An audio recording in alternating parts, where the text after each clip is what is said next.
filme.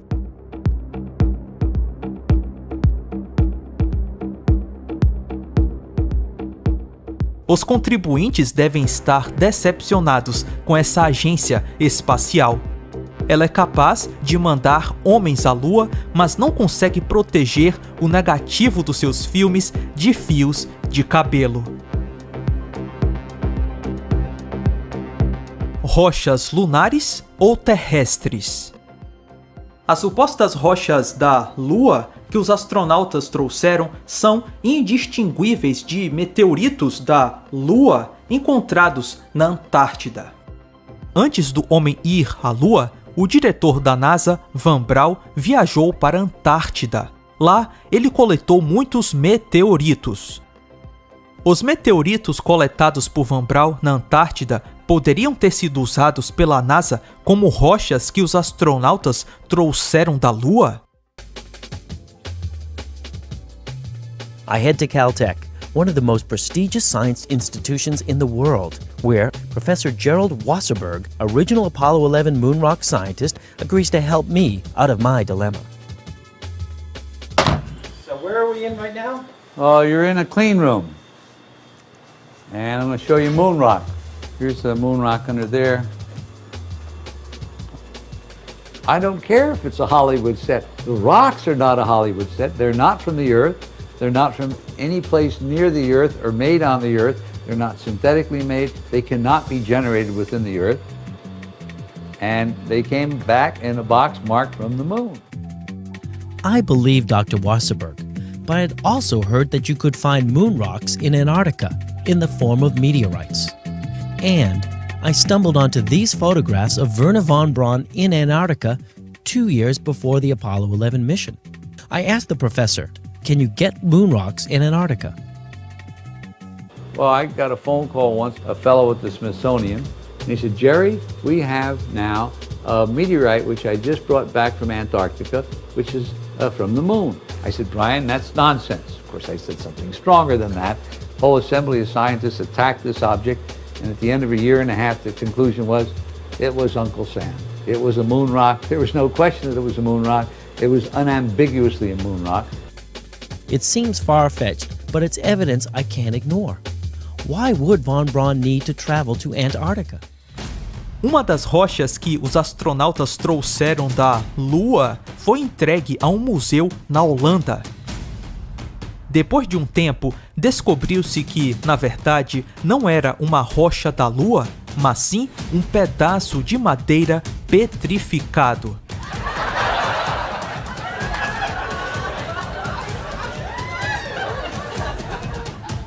As rochas da Lua parecem ser, na verdade, rochas da Terra.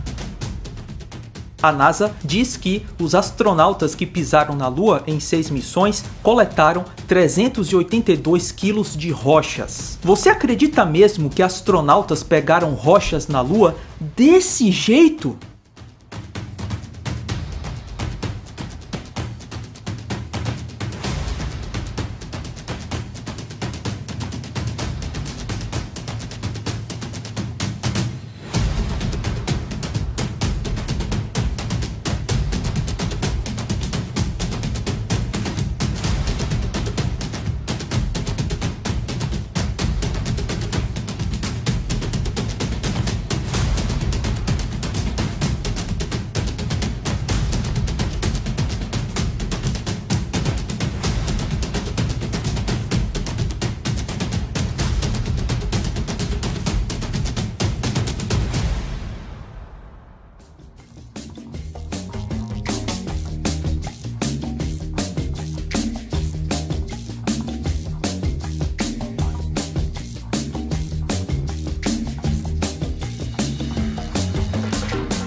Se nesse vídeo aqui na Terra já parece ser difícil coletar rochas, no vácuo seria muito pior.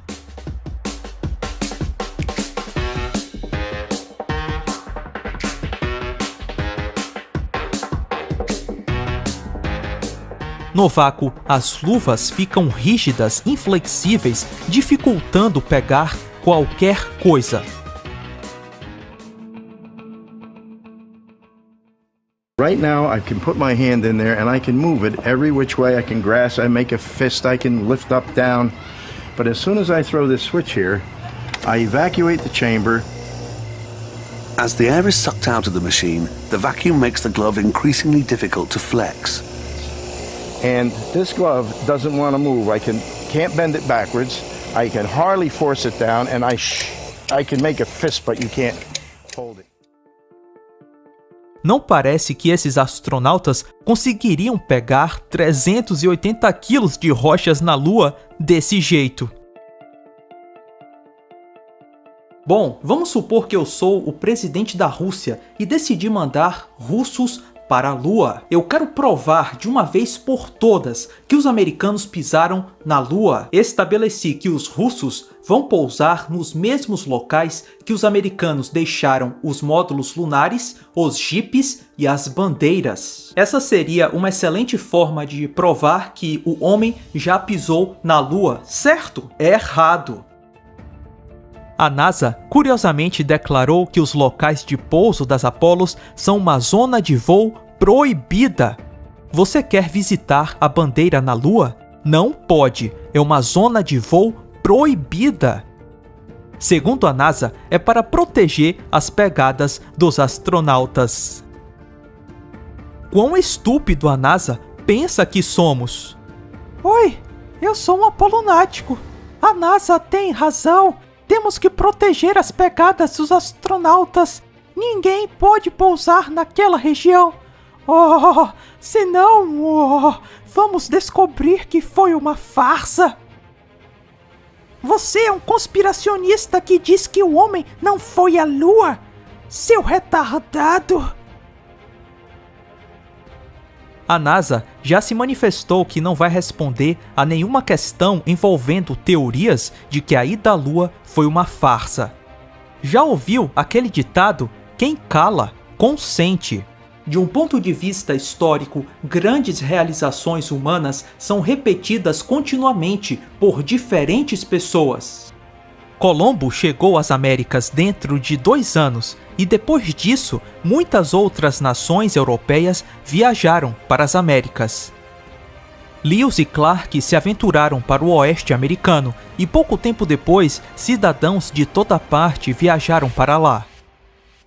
Os irmãos Wright realizaram um voo motorizado e dentro de 2 anos, várias pessoas repetiram esse feito. Charles Lindbergh foi o primeiro piloto a voar sobre o Atlântico em 1927. 50 anos depois, milhões de aviões fizeram a mesma coisa. Depois que Edmund Percival foi o primeiro homem a escalar o Everest, milhares de pessoas depois dele subiram a montanha mais alta do mundo.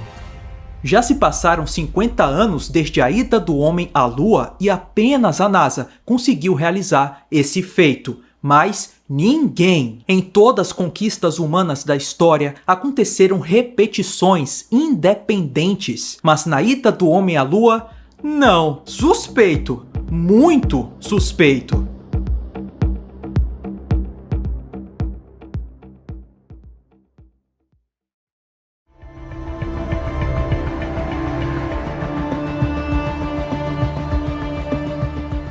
Na televisão, a todo momento, vemos notícias sobre viagens espaciais. Parece que as pessoas ficam hipnotizadas quando assistem conteúdos de ficção científica que se transvestem de realidade. Elas querem acreditar que podemos sair da Terra e viver em outros planetas. Sinto muito, você não vai plantar batatas em Marte, pois ninguém sai da Terra. Vamos observar o que a própria NASA fala sobre o espaço. Essa é uma cientista da NASA, Ellen Stofan. Ela diz: o foco da NASA agora é enviar seres humanos para além da baixa órbita da Terra, para Marte. Estamos tentando desenvolver as tecnologias para chegar lá. Na verdade, é um desafio tecnológico. Existem alguns problemas realmente grandes: a radiação. Uma vez que você sai do campo magnético da Terra, vamos expor os astronautas não apenas à radiação proveniente do Sol, mas também à radiação cósmica. Essa é uma dose mais alta do que pensamos que os seres humanos devem suportar. Ok. Isso na verdade quer dizer o seguinte: ei, nós não podemos sair da baixa órbita da Terra. Temos uma barreira que nos protege, sabe? O campo magnético. E sair dela significa morrer.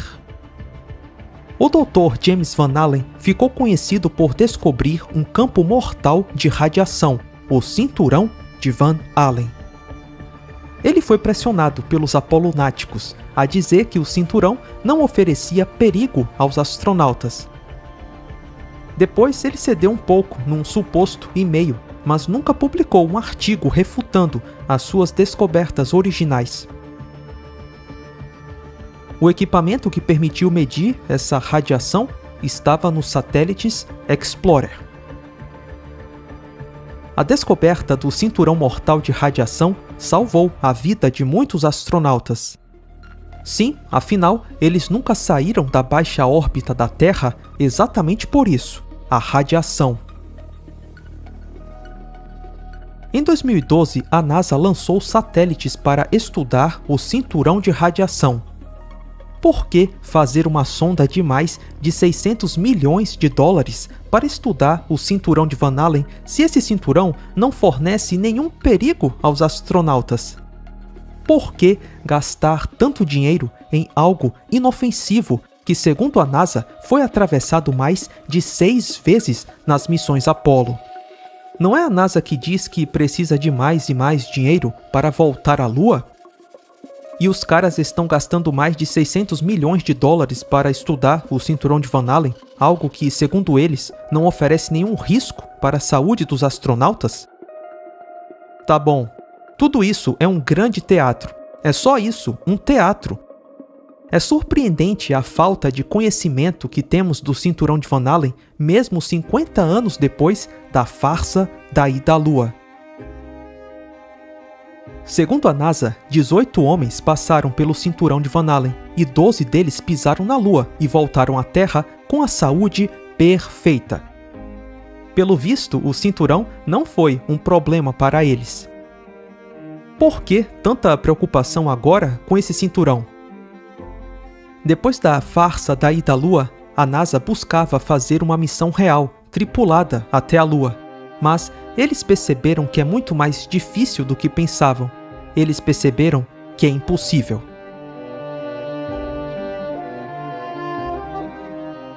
O Dr. Van Allen sabia disso e ele escreveu um artigo com o título Cinturão de Radiação ao redor da Terra.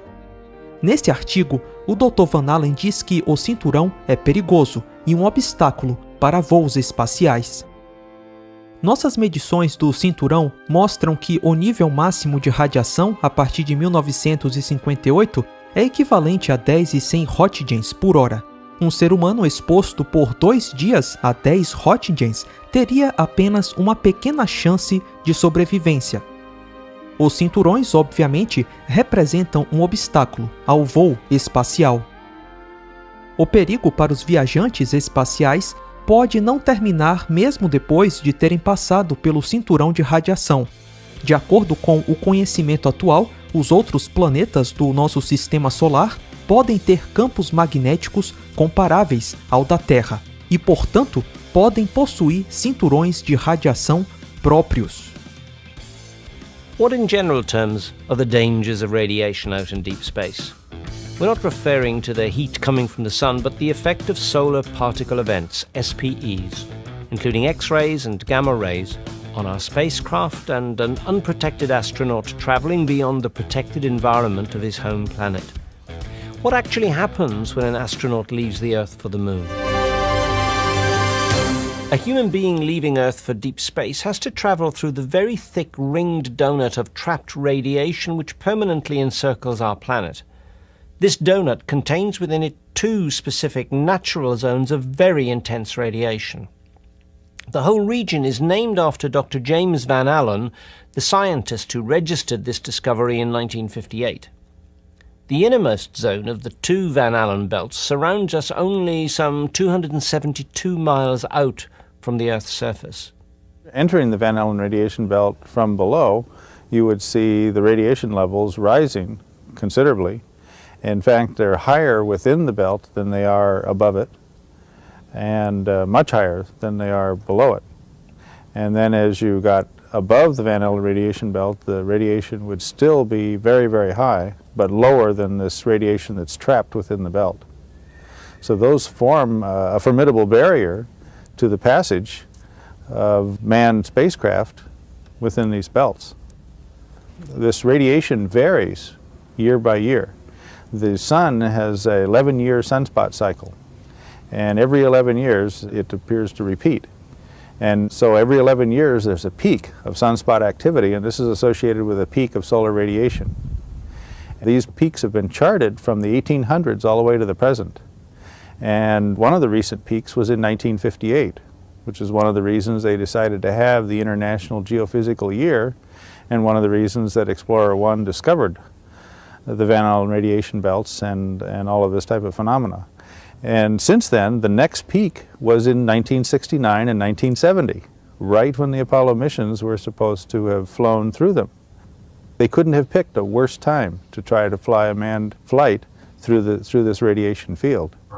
Num outro artigo, chamado A Terra está envolta por um cinturão de radiação mortal, o Dr. Van Allen escreve: todas as tentativas de voos espaciais tripulados devem evitar esses dois cinturões de radiação, até que os meios adequados de salvaguarda dos astronautas sejam desenvolvidos.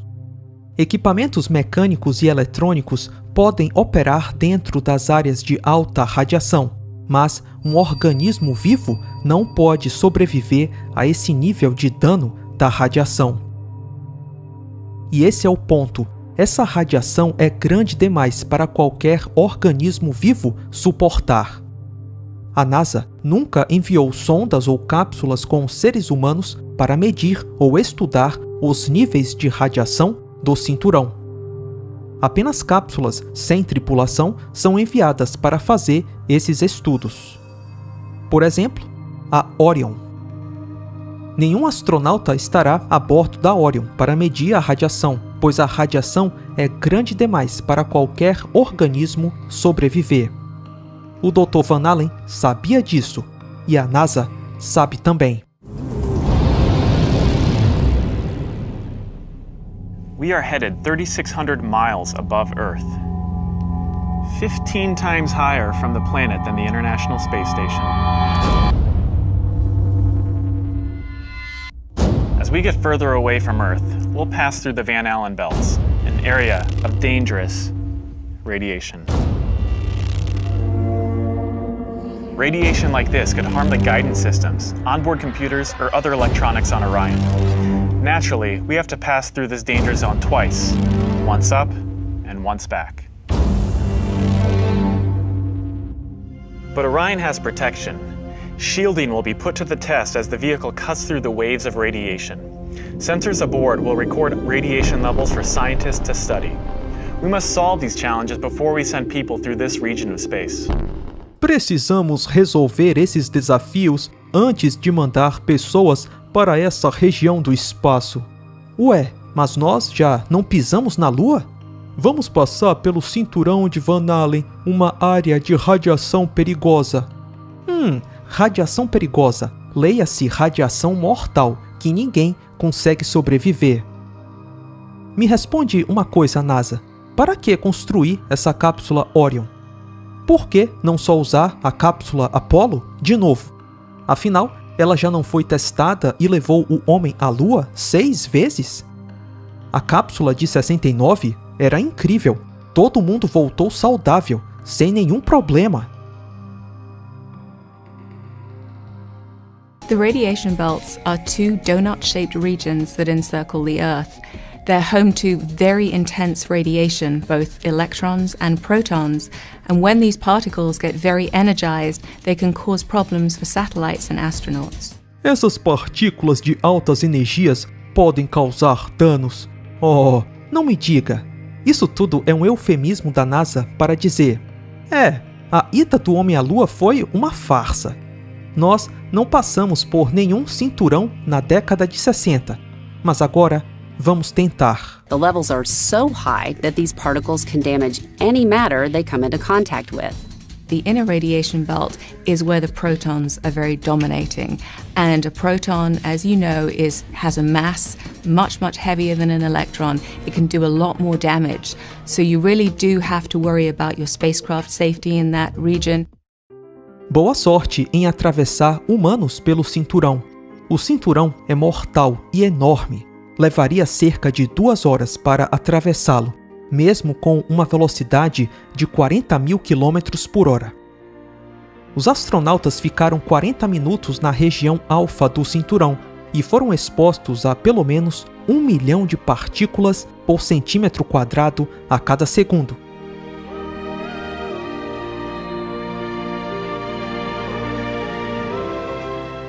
Ao viajar até a Lua, os astronautas teriam que serem expostos à radiação do cinturão 2 vezes, uma vez na ida e uma vez na volta. No total, eles devem ter sido expostos a pelo menos 250 rádios. Os astronautas das Apolos não podiam suportar sequer 100 rádios por hora, visto que o limite aceitável da radiação da Agência Internacional de Energia Atômica é de 5 rádios por ano. Meio rádio por mês pode ser que é seguro, 50 rádios por mês causam doenças e 100 rádios pode ser fatal.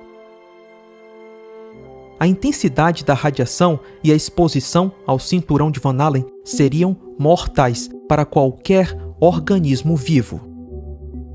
Para você ter ideia, o raio-x de um dente por uma fração de segundo expõe os pacientes a cerca de 0,15 rádio por filme.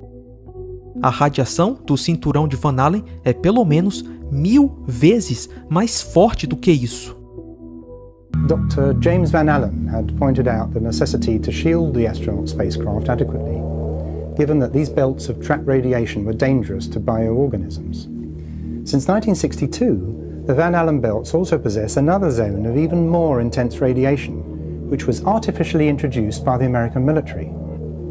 We suspect that with Operation Starfish Prime, the exploding of a megaton nuclear bomb 248 miles above Earth, NASA was trying to force a corridor through this natural danger zone, but ended up making matters worse.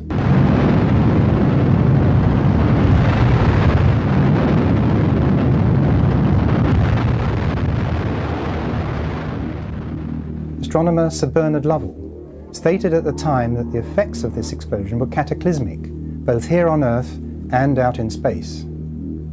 The radiation created by this engineered explosion was trapped into a third belt, over 100 times more intense than the 2 natural belts. By 2002, this artificial zone will still be 25 times worse than the most intense zone of radiation trapped within the natural belts. Had NASA not only failed with Starfish Prime to create a corridor, but also increased the radiation risk to unprotected astronauts? During their research, Bennett and Percy have found that the depth of these Van Allen belts varies considerably according to the source of reference. Despite the fact that numerous probes and the Apollo missions have allegedly traversed these zones of intense radiation, there's little or no agreement on the depth of these zones. James Van Allen stated that they're at least 64,000 miles deep, whereas NASA claims they're only about 24,000 miles deep.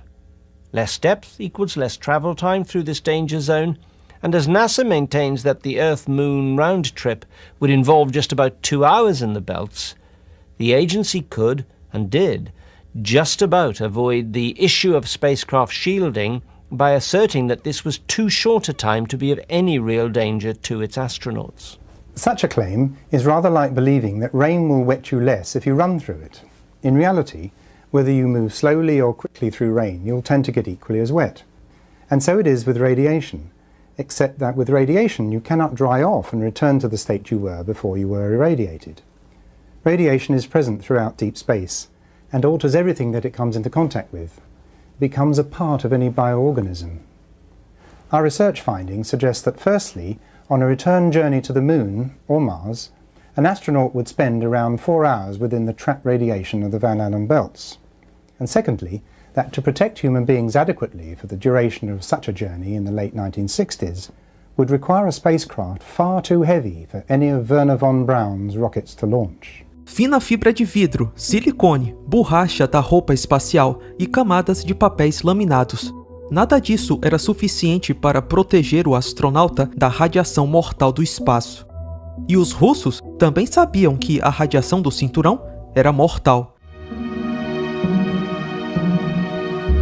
A spherical structure enables a craft to withstand a greater amount of internal pressure. The Soviets knew this simple fact, and the designs for their spacecraft were always spherical. Here's a typical Vostok capsule. Compare this with the American thin-walled CSM design.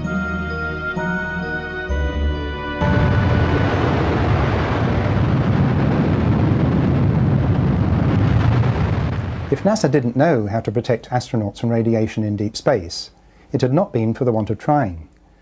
During the Manhattan Project and for years afterwards, the American government subjected nearly 250,000 Americans, both military and unwitting civilians, to the effects of radiation. These enforced tests provided data on how solar radiation might affect future astronauts.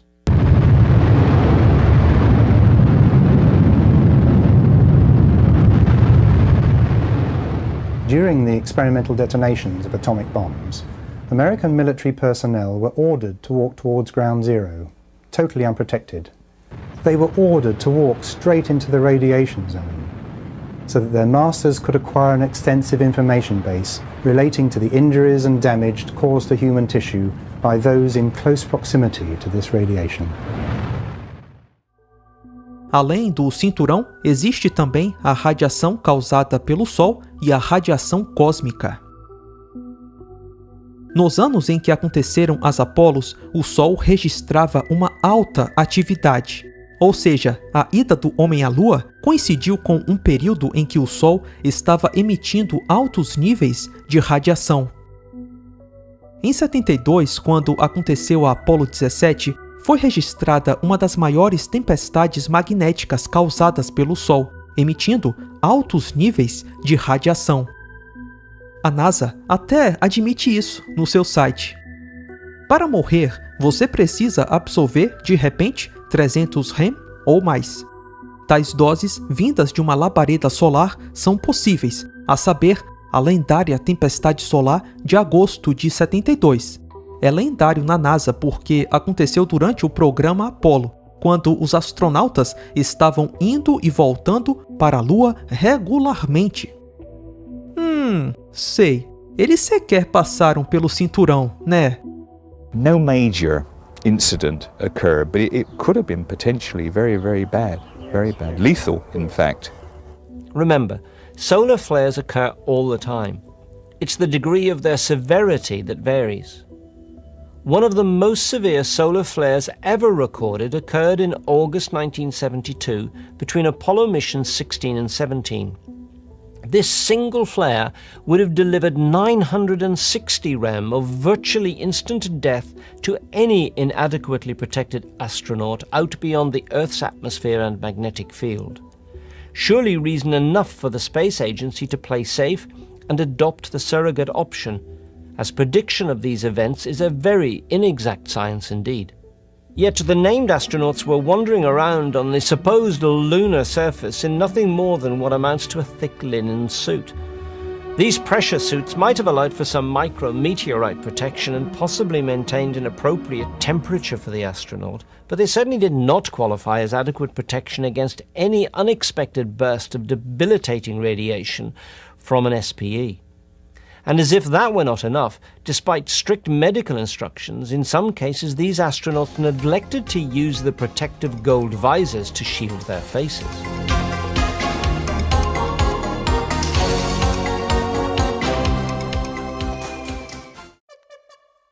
Pois é, mesmo com essa intensa atividade solar na Apollo 17, os astronautas não apresentaram nenhum problema de saúde. Altas doses de radiação causam problemas na pele, na visão e no DNA. Mas os astronautas das Apolos, com finas camadas de papéis laminados, conseguiram vencer a poderosa radiação do cinturão de Van Allen. Sei, imagina, colocamos proteção de chumbo só para tirar um raio-x de dente. Vendo o módulo lunar, acho que estamos sendo bastante exagerados na nossa proteção quando tiramos uma radiografia.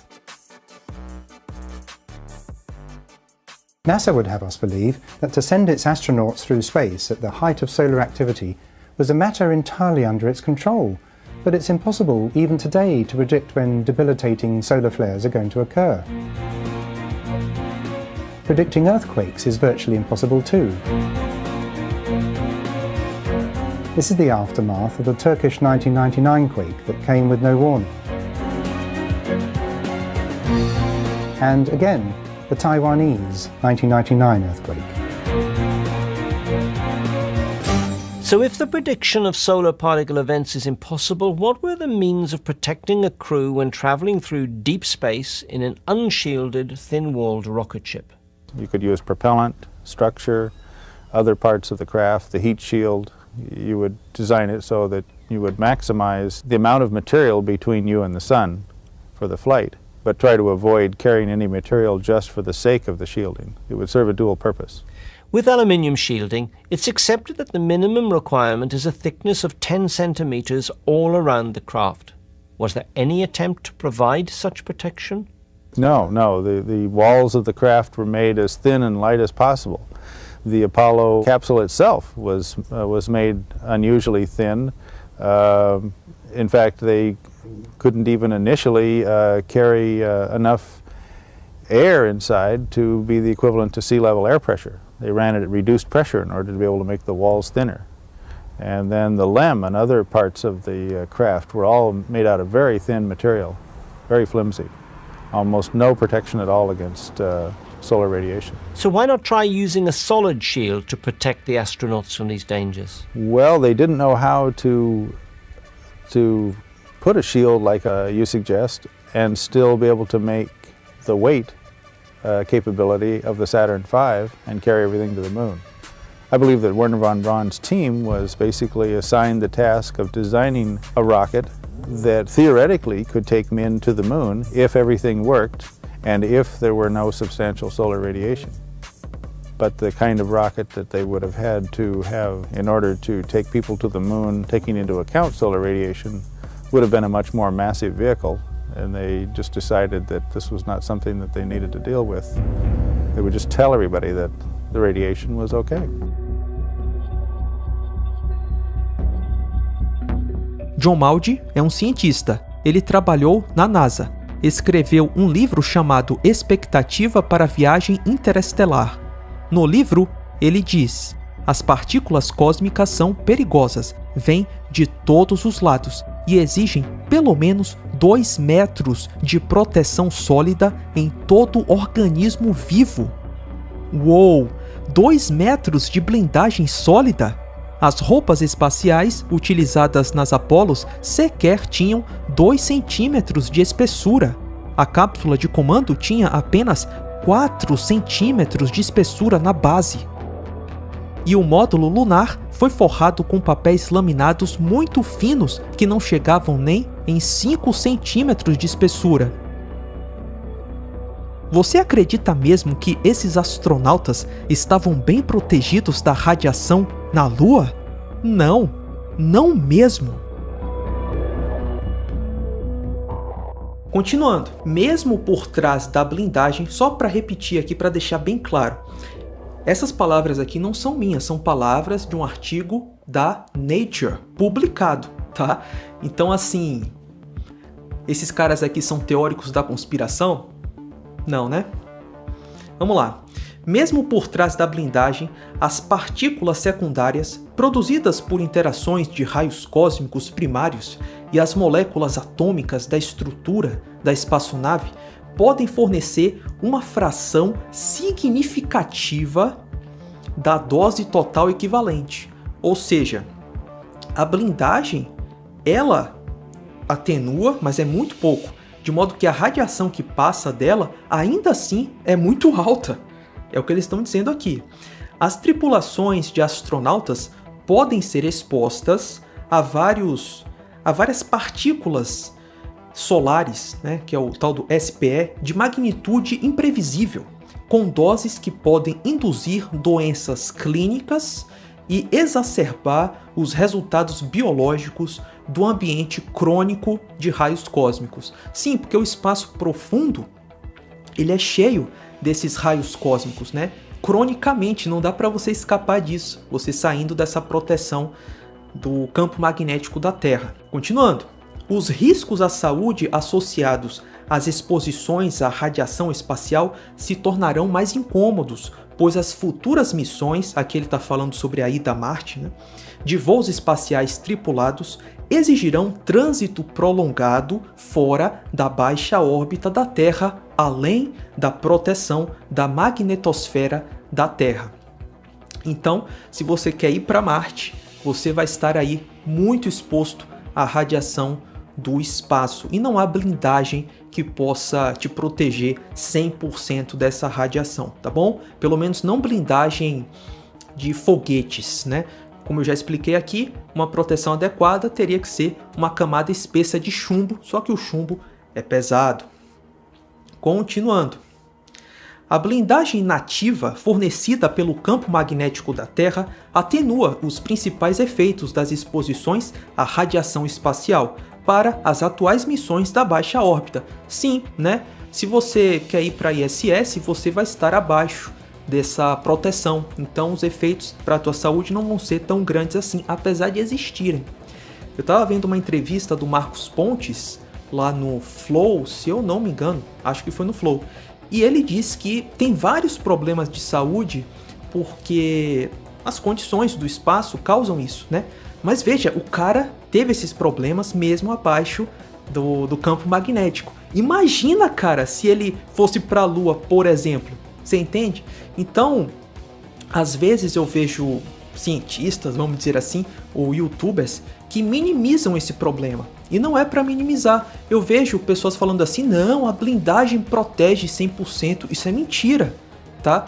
Ou esses caras são ignorantes do assunto, ou eles querem simplesmente vender a ideia que as viagens espaciais são perfeitas e tá tudo bonitinho. Todos esses caras que criticam são teóricos da conspiração, mas não, tá? Não é assim que a coisa funciona.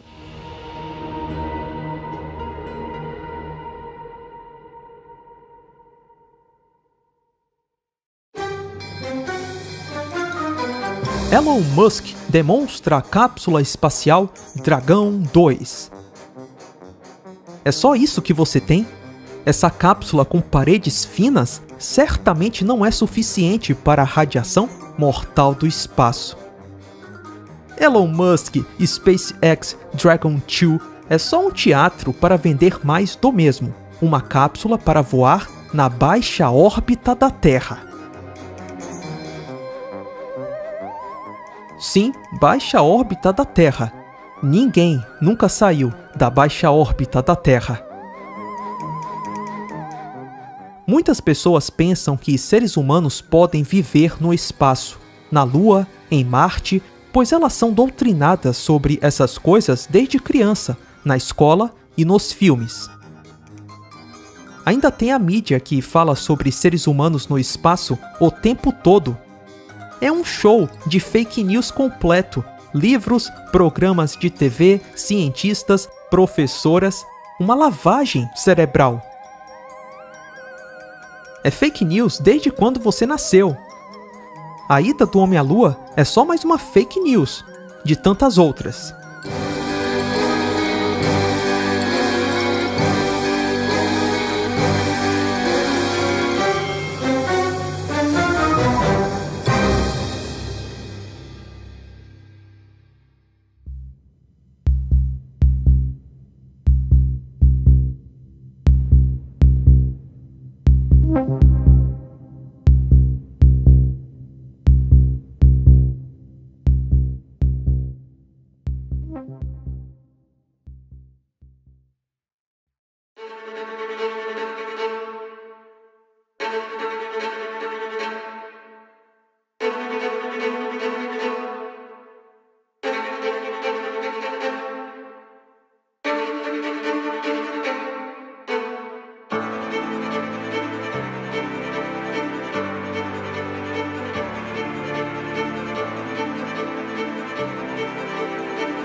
Os voos tripulados dos ônibus espaciais não passavam de 600 quilômetros de distância, isso em pleno século XXI.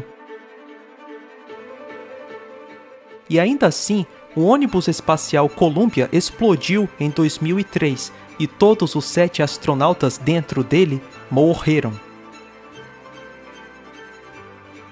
Na década de 60, foi tranquilo fazer uma viagem à Lua de 384 mil quilômetros na ida e na volta.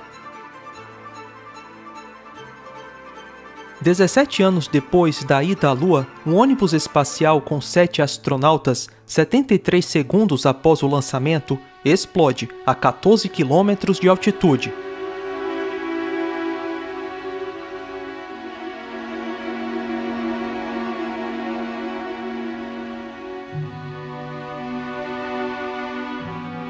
Viajar no ônibus espacial, que não chegava nem a 600 quilômetros de altitude, parece ter sido mais perigoso do que ir à Lua a 384 mil quilômetros de distância.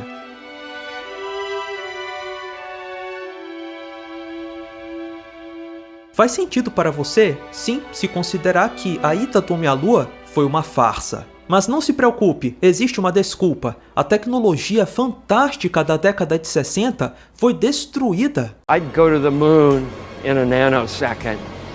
The problem is we don't have the technology to do that anymore. We used to, but we destroyed that technology. The only limit to human future is in our own imagination. Uma boa dose de imaginação pode produzir muitas farsas. A imaginação é o combustível das fantasias. É bem fantasioso pensar que o diretor da NASA, Von Braun, levou homens à Lua. Os seus foguetes V2 na Alemanha do Bigodinho chegavam no máximo a 200 km de altitude.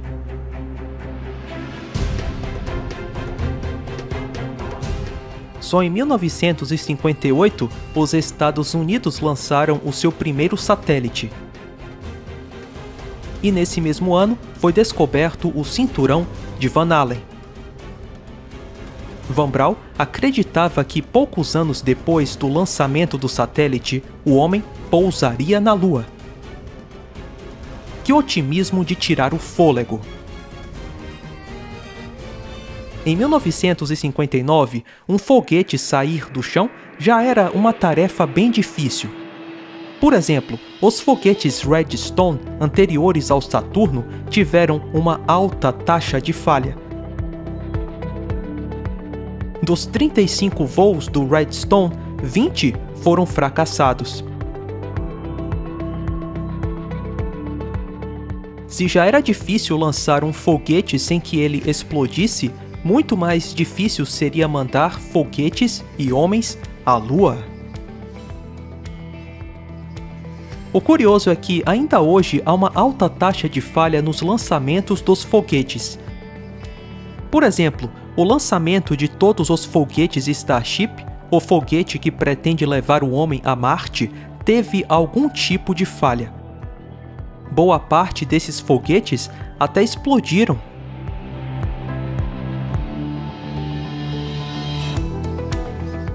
Ok, o ponto é, como é que Von Braun poderia estar tão confiante que seria possível mandar homens à Lua?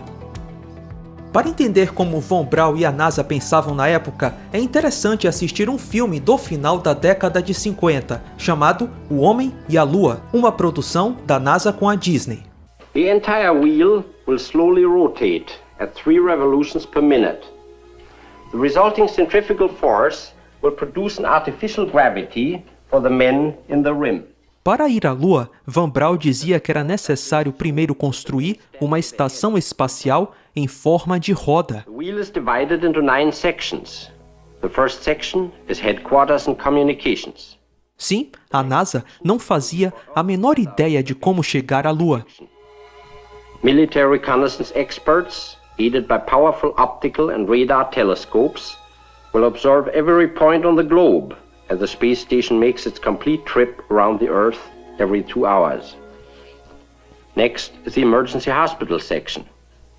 And then the astronomy division, where men will keep an eye on the rocket ship as it makes its trip around the moon. The rest of the space station will house calculating machines, maintenance facilities, air conditioning equipment, living quarters, and even a botanical and zoological laboratory. This entire space station will have to be prefabricated and tested on the ground. Era muita imaginação e pouca realidade. It will be transported in pieces up to the orbit. For the difficult job of reassembling the structure, we have provided a new type of spacesuit. Using gyros and 2 small rocket motors, the operator can tilt and move in any direction. Located outside will be 7 remotely controlled mechanical arms, each a specialized tool. By rotating himself within the spacesuit, the operator can use any of the arms for the variety of tasks in assembling the space station. Bom, nenhuma estação espacial foi construída para mandar homens à Lua, e muito menos o foguete Saturno V foi reabastecido em órbita. Essa roupa espacial também nunca existiu.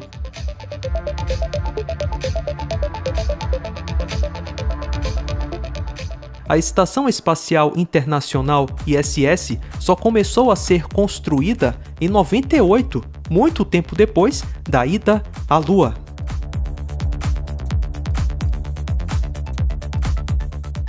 Ah, um detalhe, a estação espacial em forma de roda que Von Braun imaginou apareceu no filme 2001, Uma Odisseia no Espaço, lançado em 68, um ano antes da Apollo 11. Esse filme preparou a mentalidade das massas para as viagens espaciais e de que o homem pisaria na Lua. E o impossível acontece no mundo mágico da Disney. Enquanto trabalhava na construção de seus foguetes, Von Braun conheceu o principal criador de ilusões e fantasias do cinema, Walt Disney. O dono de uma gigantesca empresa de filmes que brincava com o imaginário das pessoas. Von Braun tinha o conhecimento e a Disney dava vida às fantasias. Von Braun e a Disney fizeram 3 filmes sobre viagens espaciais. Em 55, a Disney manda Homens à Lua, o filme Homem e a Lua, feito em parceria com a NASA. Presenting this week.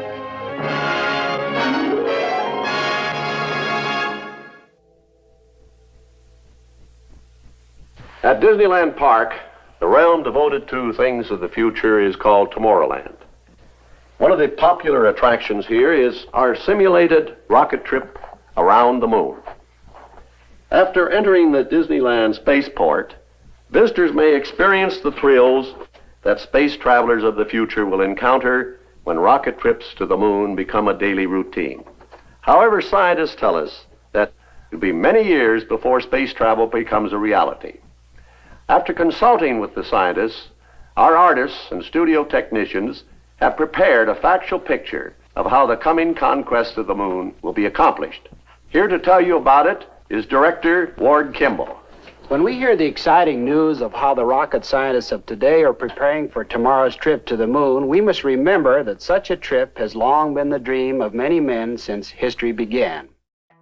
Esse filme apresenta uma viagem realista e crível à Lua em um foguete num futuro próximo, afirmava um folheto publicitário do filme.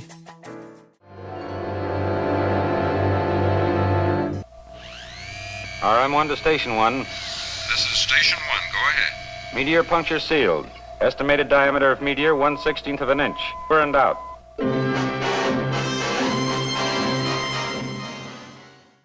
No mesmo ano, o filme Homem no Espaço, também uma parceria da Disney com a NASA, foi lançado. 2 anos depois, mais um filme, Marte e Além. A Disney foi a parceira ideal da NASA para fazer a propaganda das viagens espaciais.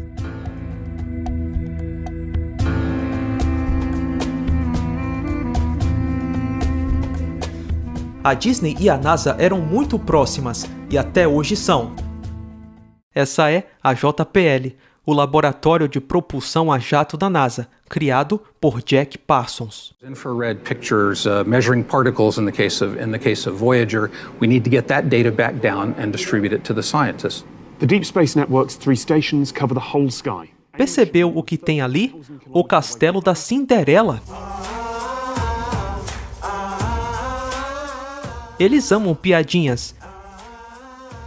Tipo, vamos colocar a cabeça do cachorro do Mickey, Pluto, no planeta Plutão. Ha, engraçado. Come on, Pluto. Pluto? Pluto! You go. My dog, Pluto. Peter Stephen Jung, um escritor que sabe muito sobre a Disney, diz que o pouso na Lua foi inventado pela Disney e por Van Braun. Em 55, o presidente Eisenhower mostrou aos seus generais o filme Homem e a Lua.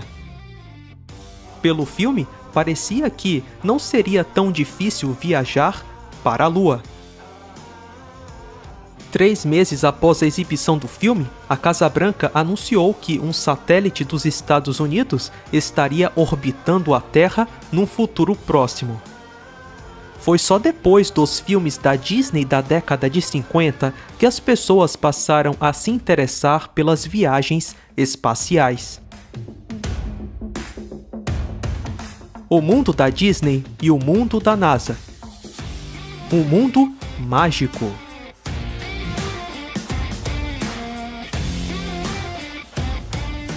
Walt Disney era apaixonado pelos foguetes.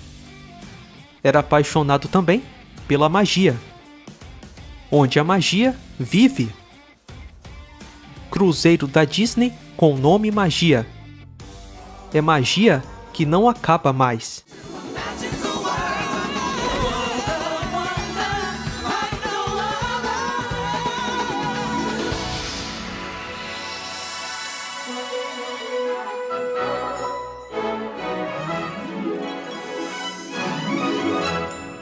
O mundo mágico da Disney até inaugurou um parque temático sobre foguetes.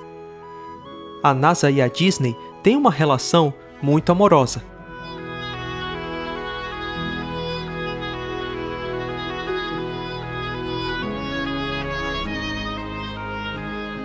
Buzz, I can't believe you were actually in space. Yeah. It's true. I was the first space ranger to visit the International Space Station. Way to go, Buzzarino! Let me show you. It was a fantastic program between NASA and Disney to send Buzz up and did a tremendous education program, you know, for children all over the world, and I was so proud. Okay, cut. Wow, Neil Armstrong. Hey, wait a minute. You're supposed to be on the moon. I just saw it on TV. Oh, there's a tape delay and with all solar winds.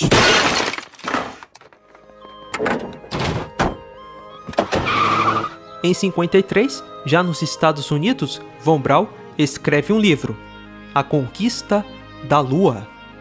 Nesse livro, ele fala que tipo de foguete deveria ser construído para levar o homem até a Lua.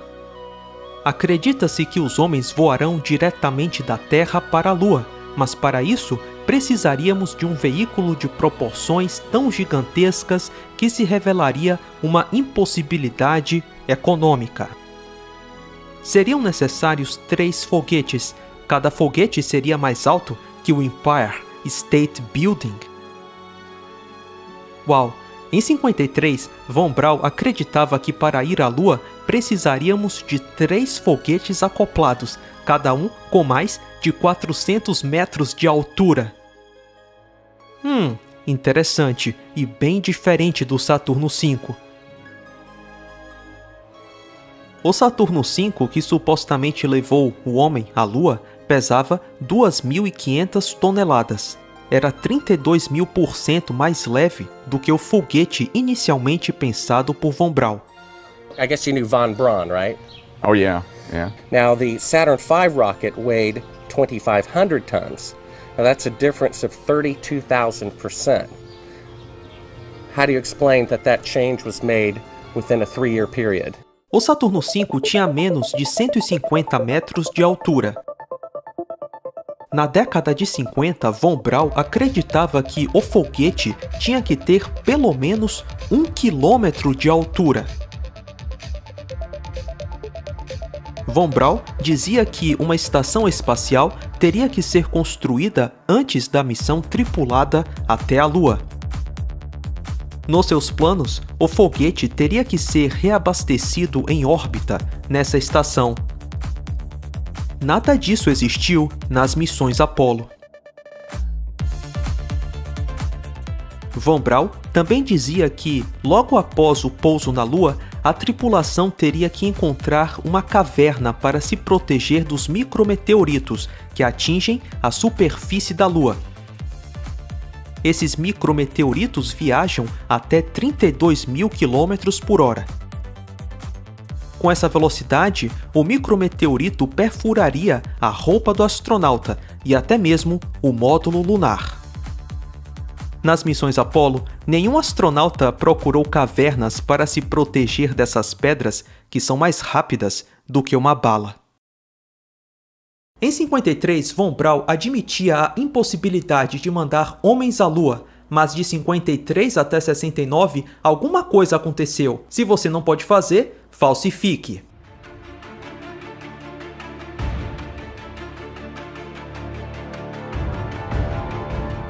Em um livro de 1949, chamado Projeto Marte, von Braun escreve que Elon vai nos levar até Marte. Uau, que coincidência! O governo marciano era dirigido por 10 homens. O líder foi eleito por sufrágio universal por 5 anos e se chamava Elon. Interessante, hoje existe um empresário chamado Elon Musk que quer nos levar até Marte. Elon Musk nasceu em 71, muito depois do livro de von Braun. De todos os nomes que existem, von Braun, em 49, escreve que Elon iria liderar a colonização de Marte.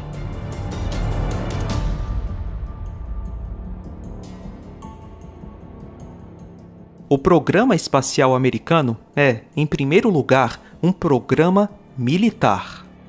Lembre-se, a NASA surgiu do NACA, uma agência governamental militar. Os homens que pisaram na Lua eram todos militares, com exceção de apenas um. Ou seja, eles estavam submissos aos mecanismos de ordem e comando. Criticar a NASA é criticar o governo americano e, por que não, o exército americano. Porém, com o bode expiatório da SpaceX, as críticas serão voltadas ao seu dono, o Elon Musk. O Elon Musk tem um papel na estratégia militar dos Estados Unidos.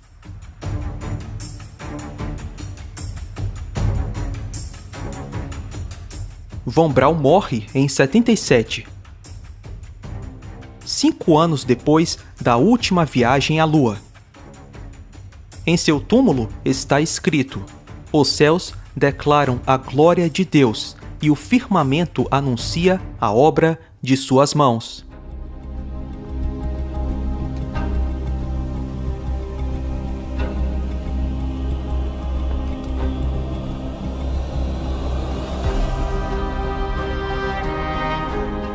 No meio de tantas mentiras, no final, ele falou a verdade.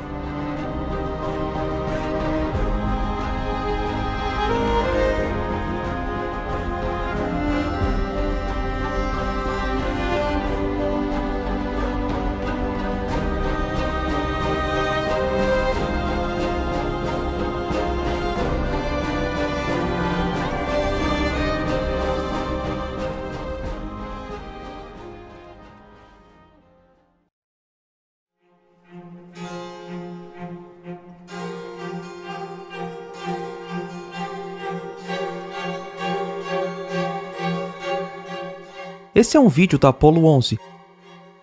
à medida que Armstrong se aproxima da fonte de luz, a sombra muda de comprimento. Ela fica mais longa. Depois, quando ele se afasta da fonte de luz, a sombra fica mais curta. Esse efeito não tem nada a ver com a luz do Sol ou o terreno. Os astronautas estão próximos do módulo lunar. Então, sabemos que o terreno deve ser nivelado, pois, para evitar problemas no pouso, eles escolheram um terreno nivelado. O efeito do alongamento das sombras é o que acontece quando alguém é iluminado por uma luz artificial e se aproxima dela.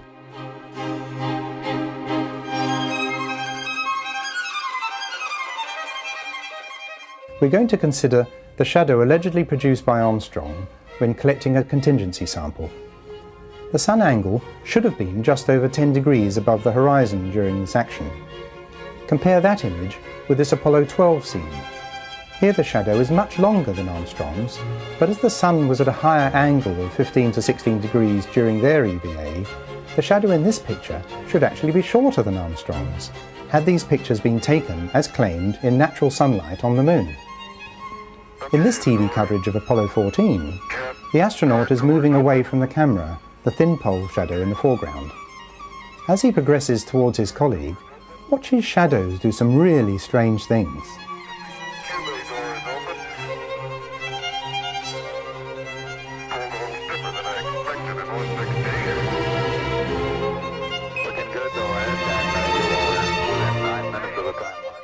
Esse é um vídeo da Apollo 15. O terreno aqui é plano. Note que a sombra tem praticamente o mesmo comprimento do astronauta. O próprio astronauta, para tirar um sarro, admite que essas sombras estão bem estranhas. E na mesma missão, numa outra cena e num terreno similar, vemos uma sombra completamente diferente, muito mais alongada. Que inconsistência! Essa inconsistência nas sombras deve ser pela mudança da altura do refletor entre as cenas. Outra curiosidade é a bandeira. A câmera que está fazendo essa filmagem é a câmera do módulo lunar. Se sabe que depois que a bandeira foi fincada, o astronauta não tocou nela novamente. Porém, tempos depois, nessa mesma missão, a bandeira muda completamente de ângulo. Como isso aconteceu? Vimos com as sombras que um grande refletor foi usado, e agora isso vai ficar mais claro com as viseiras.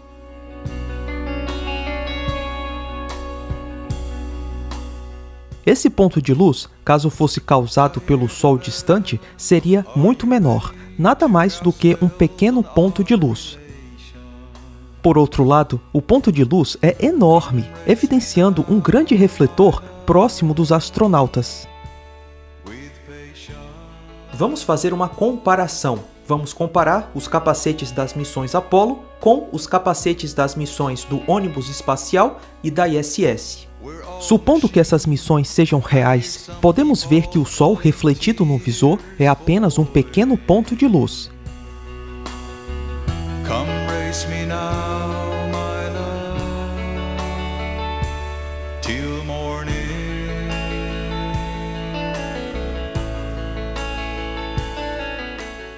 Porém, na Lua, o ponto de luz é enorme.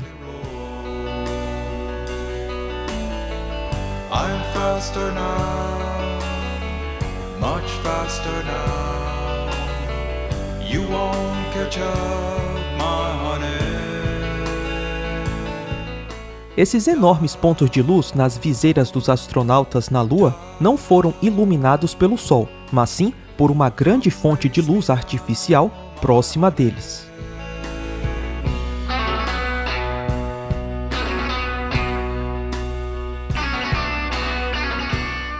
Esse é um vídeo da Apollo 16. O astronauta pega a bandeira no módulo lunar.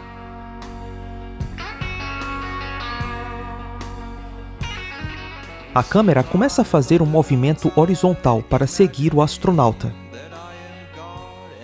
O que devemos esperar? Ver o astronauta fincando a bandeira no solo lunar. Mas, quando a câmera para o seu movimento, o que acontece? A bandeira já estava fincada no solo e o astronauta deixa a cena, como você pode ver pela sua sombra.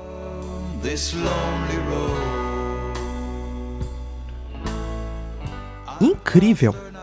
O astronauta saiu do módulo lunar, escolheu um lugar ideal para fincar a bandeira, pegou a parte inferior do mastro, juntou com a parte superior, ajustou algumas dobras, fincou ela e depois saiu de cena. Tudo isso com uma roupa pressurizada e uma mochila nas costas. De acordo com esse vídeo, o astronauta conseguiu fazer tudo isso em meros 69 segundos. Sei, acredite se quiser.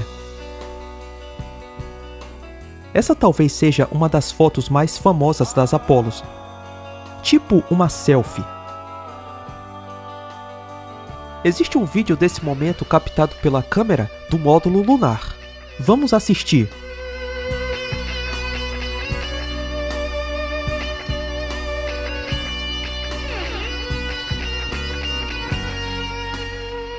O resultado desse ensaio fotográfico é essa bela e falsa foto. Uma questão: como o astronauta fotógrafo sabia que a Terra estava incluída no frame? Lembre-se, a câmera não tinha visor. Como ele teria certeza que a Terra estaria enquadrada junto com seu colega astronauta? Mais curioso, com o mastro da bandeira apontando para a Terra. Interessante, mas esse não é o ponto principal. A posição da bandeira que entregou a farsa. Podemos ver na imagem que a bandeira é convexa em relação à câmera do astronauta, ou seja, a dobra está em direção à câmera. Portanto, uma foto da bandeira na direção oposta deve apresentar uma forma côncava, mais ou menos assim. Existe uma filmagem dessa bandeira na direção oposta à da foto. Vamos assistir. E adivinha, a bandeira também está numa posição convexa em relação ao módulo, com sua dobra na direção do módulo. Ora, se a bandeira está côncava de um lado, deve estar convexa do outro. Essa é uma demonstração clara de que a bandeira foi modificada entre o momento da foto e o vídeo transmitido pela TV. Que o vídeo da transmissão para a TV e a respectiva foto dessa cena foram feitas em momentos diferentes, tipo um erro de continuidade.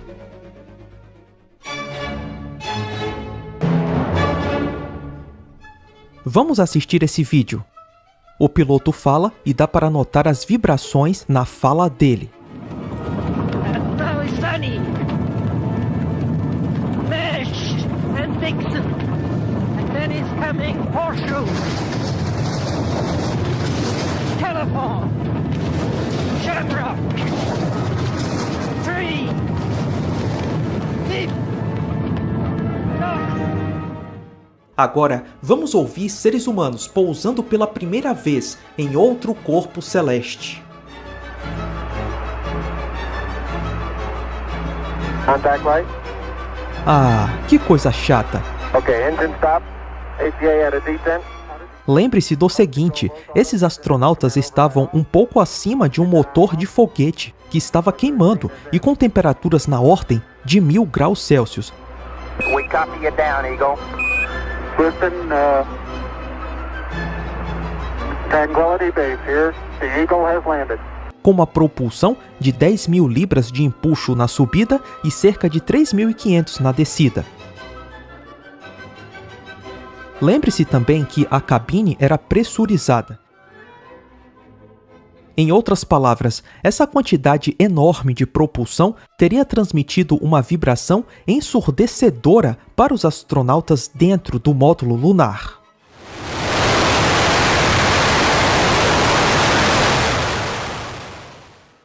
Mesmo com os capacetes, os astronautas deveriam ser capazes de ouvir as enormes vibrações do motor queimando. No entanto, nas transmissões não ouvimos absolutamente nada desse poderoso motor de foguete. É difícil de acreditar nisso, não é? A voz dos astronautas na descida ou subida na Lua é surpreendentemente limpa. Não há vibração ou qualquer coisa desse tipo. Muito menos ouvimos qualquer barulho do motor de foguete abaixo deles. Até mesmo astronautas do ônibus espacial já declararam que o som da vibração dos propulsores do ônibus era extremamente alto, mesmo no vácuo. E o ônibus espacial era muito mais robusto e rígido do que aquele módulo lunar frágil e alegórico.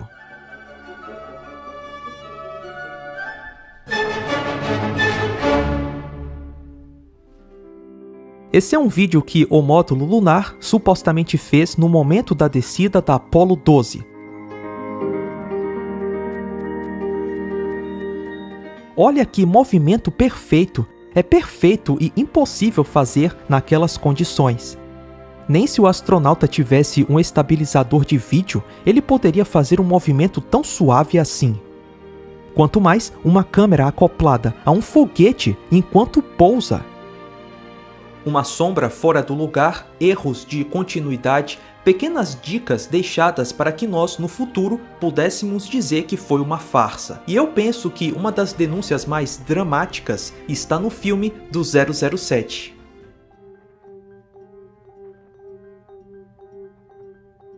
Aqui podemos ver astronautas num set de filmagem com fundo falso de montanhas. Behind the rock. Come on! What the hell is this? Amateur night? Stop him, Harry. E o filme foi feito em 71, enquanto homens ainda estavam pisando na Lua. Que denúncia fantástica!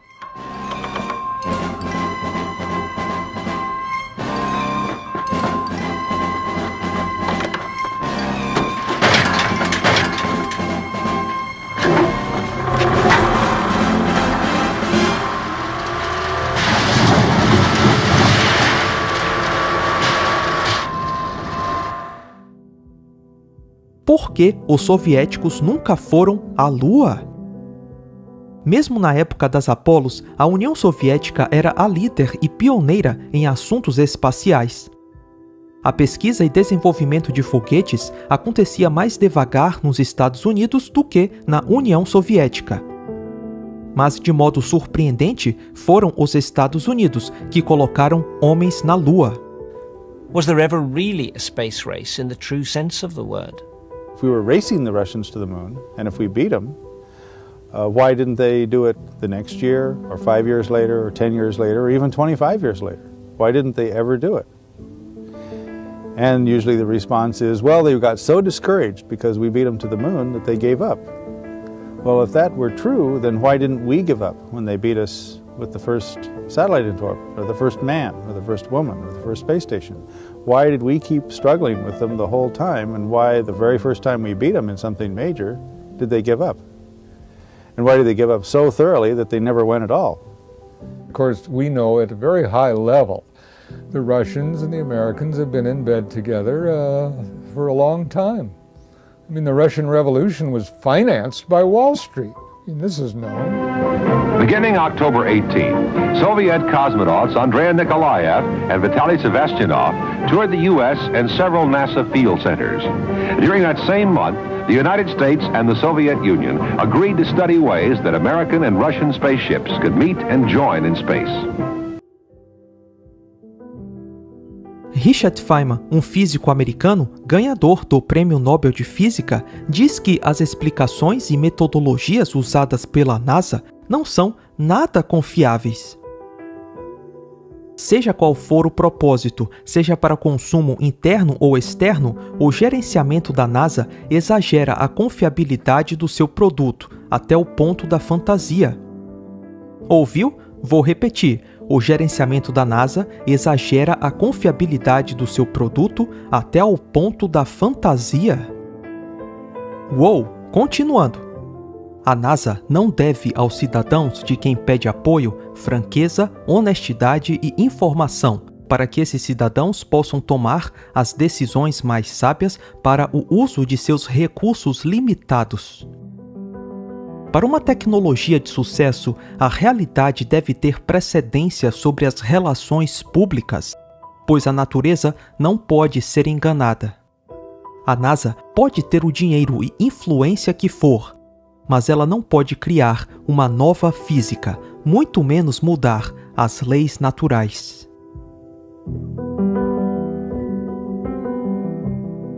Você pode criar um mundo fantástico e imaginário, pessoas andando na Lua, vivendo em Marte, viajando para outra galáxia. O dinheiro, dizem, compra tudo, quase tudo. Ele só não pode comprar a verdade. Pode demorar 10 anos, 50 anos, 100 anos. Não importa. No fim, a verdade vai prevalecer.